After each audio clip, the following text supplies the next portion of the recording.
Berita pertama, Timnas Indonesia wajib waspada. Ini ultimatum pelatih Jepang yang ingin balas dendam.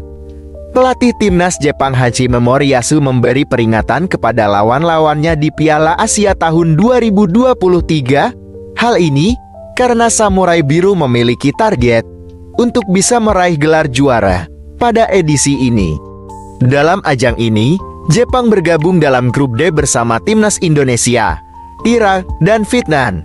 Untuk menghadapi tim-tim ini, Moriyasu pun menegaskan bahwa Jepang tak main-main dan bertekad meraih kemenangan. Pelatih berusia 55 tahun itu mengatakan timnya telah menetapkan target jangka pendek dan jangka panjang. Target jangka pendek yang dimaksud mantan pelatih Timnas U21 Jepang tersebut yakni keluar sebagai juara Piala Asia 2023. Saya sudah mengatakan bahwa kami akan berusaha memenangkan Piala Asia setelah menetapkan target jangka pendek, jangka panjang, dan target jangka panjang yaitu Piala Dunia tahun 2026, ujar Hachime Moriyasu. Kami telah menetapkan target tinggi untuk menang di panggung dunia, ucapnya. Dengan target tersebut, tentu saja Timnas Indonesia harus waspada karena Jepang tak akan main-main nantinya.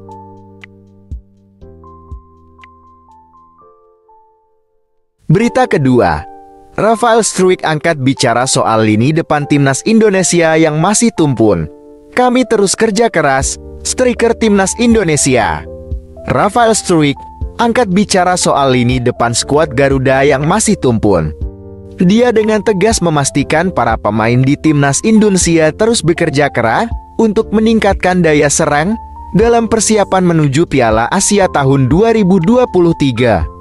Rafael Struijk yakin semua usaha yang mereka lakukan bakal membuahkan pola serangan yang apik. Alhasil, produktivitas gol mereka menjadi lebih baik. Ya, tentu saja, saya adalah striker, sudah menjadi tugas saya untuk mencetak gol. Kami bekerja keras saat latihan untuk meningkatkan daya serang, kata Rafael Struijk. Kami semua, saya, Marcelino, Witan, Sadil, dan semua penyerang. Jadi saya pikir, gol akan terjadi jika kami fokus pada apa yang sudah kami latih, pada pola serang kami, maka gol pasti akan tercipta. Tambahnya, di sisi lain, Timnas Indonesia terus melakukan persiapan jelang tampil di Piala Asia tahun 2023. Ajang itu akan berlangsung di Qatar pada 12 Januari hingga 10 Februari tahun 2024. Terpatut ditunggu, apakah Rafael Struijk dan kawan-kawan mampu meningkatkan produktivitas gol mereka atau tidak setelah bekerja keras untuk meningkatkannya selama latihan.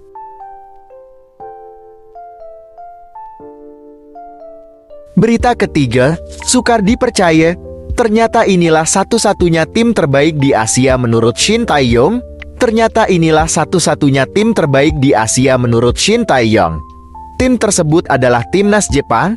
Diketahui, Jepang kini memang jadi tim Asia yang menempati posisi paling tinggi di ranking Asia. Samurai Biru kini menduduki peringkat ke-17 di ranking FIFA. Timnas Jepang punya skuad yang bertabur bintang. Saat ini, tim itu diperkuat nama-nama seperti Kaoru Mitomo, Wataru Endo, Takefusa Kubo, hingga Takehiro Tomiyasu yang berkarir di Eropa. Dengan skuadnya yang bertabur bintang, Timnas Jepang juga bisa mengukir prestasi manis. Bahkan, di pentas Piala Asia saja, mereka tercatat sebagai tim yang mengoleksi gelar paling banyak di Piala Asia. Total, Jepang sudah 4 kali merebut gelar juara Piala Asia, yakni pada tahun 1992, tahun 2000, tahun 2004, dan tahun 2011. Tak heran, Jepang dipandang banyak orang sebagai tim terbaik di Asia, termasuk oleh Shin Tae-yong. Pelatih Timnas Indonesia itu bahkan menyebut Jepang jadi tim hampir sempurna saat ini. Jepang adalah tim terbaik di Asia saat ini, ujar Shin Tae-yong, mengutip dari media Korea Selatan. Keseimbangan serangan dan pertahanan mereka sangat bagus. Saya mengakui mereka hampir sempurna di Asia. Lanjutnya, tak ayang. Shin Tae-yong mempersiapkan timnya sebaik mungkin untuk mengarungi Piala Asia tahun 2023. Pasalnya, timnas Indonesia juga akan dihadapkan dengan timnas Jepang di babak penyisihan grup, yang mana duel timnas Indonesia vs Jepang sendiri akan digelar pada 24 Januari tahun 2024. Semoga timnas Indonesia meraih hasil yang terbaik. Berita keempat, masih kecewa batal gabung timnas Indonesia. Gelandang Persib beri pesan menyantun. Gelandang Persib Bandung, Rahmat Irianto, sebenarnya masuk daftar 30 pemain yang dipanggil ke timnas Indonesia. Namun, dia batal bergabung karena mengalami cedera saat bermain bersama Persib.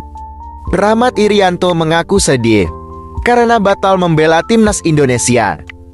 Apalagi cedera hamstring yang dia terima datang jelang Piala Asia 2023. Saat ini dia fokus dalam masa pemulihan bersama tim medis klub. Tentu ada penyesalan, tapi sakit ini tidak ada yang tahu. Datang begitu saja, kata Rahmat Irianto dilansir dari laman resmi klub.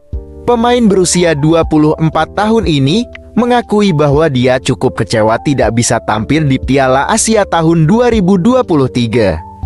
Apalagi, dia jadi pemain yang membawa skuad Garuda lolos lewat babak kualifikasi.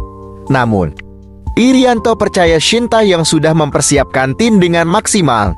Selain itu, semua pemain berjuang karena butuh waktu hingga 17 tahun agar Indonesia bisa kembali bermain di sana. Jelas saya sedih tidak bisa ikut bela timnas di Piala Asia di Qatar. Tapi tidak apa-apa. Saya percaya teman-teman akan berjuang keras membela Indonesia, tegas Rahmat Irianto. Berita kelima, timnas Indonesia diisi banyak pemain muda. Ternyata Shin Tae-yong punya cita-cita mulia. Timnas Indonesia akan memulai perjalanannya di Piala Asia 2023. Seperti diketahui, Indonesia butuh waktu hingga 17 tahun untuk kembali berlaga di ajang ini. Menariknya, Shin Tae-yong cukup percaya diri dengan membawa banyak pemain muda di Piala Asia tahun 2023. Bahkan, Indonesia jadi tim dengan rataan pemain muda di posisi pertama mengalahkan 24 tim peserta lain. Kondisi ini tentu memiliki konsekuensi tersendiri karena lawan-lawan mereka tidak bisa dipandang sebelah mata. Shin Tae-yong menjelaskan bahwa dia memang fokus untuk melakukan regenerasi di skuad Garuda. Bahkan, upaya potong generasi sudah dilakukan demi memberikan tempat untuk pemain muda di dalam tim. Memang secara keseluruhan kami sudah melakukan regenerasi, ujar Shin Tae-yong. Pelatih asal Korea Selatan ini menegaskan bahwa pemain muda adalah pondasi paling penting timnas Indonesia di masa depan. Hasilnya, dia cukup percaya diri dengan deretan pemain muda yang ada di timnya saat ini. Pada Piala Asia nanti mereka akan membuat kejutan dengan skuad yang ada. Jadi saya yakin sepak bola Indonesia pasti bisa berkembang jika kami bisa berprestasi di Piala Asia ini dengan pemain-pemain muda, tegas Shin Tae-yong.